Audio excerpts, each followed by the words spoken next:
Hello, and welcome to Better English in Tacoma. My name is Karen, and today we're going to be talking about the idiom, a rude awakening. A rude awakening.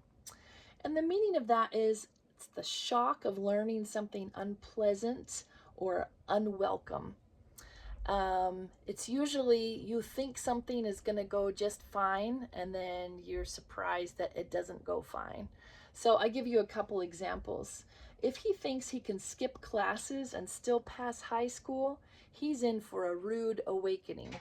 Means he's going to get to the end of his high school career and be surprised or shocked that he's not going to graduate. Now, we all may know that is true, but at least for the student who thinks he can goof off or mess around or just play and not study, he's going to be in for a rude awakening, a shock about an unwelcome truth.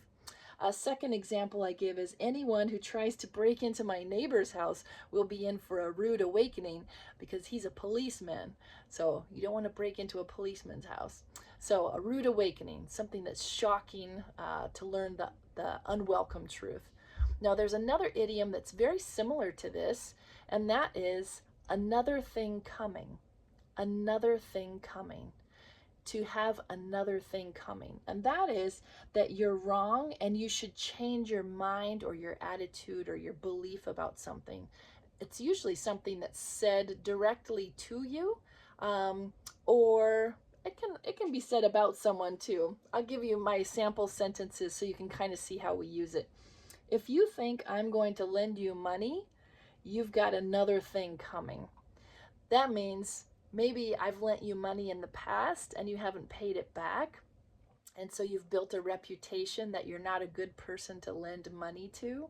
So you should change your thinking if you think I'm going to lend you money this time, right? If you think I'm going to lend you money, you've got another thing coming, meaning it's not going to happen. Second sentence is, if you think you get to eat this whole cake, see this little girl? If you think you get to eat this whole cake, you've got another thing coming, meaning it's not going to happen.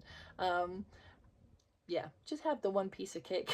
It's enough sugar for anyone, right? So another thing coming. Again, you're wrong. You should change your mind or your idea about something. So it's similar in some ways to our earlier one, a rude awakening, but the rude awakening is like the shock of realizing, and another thing coming is more having people rethink what they thought would happen because it's not going to happen. So I hope that's helpful. I hope you don't have any rude awakenings this week as you're studying English, and we look forward to seeing you next time on Better English in Tacoma.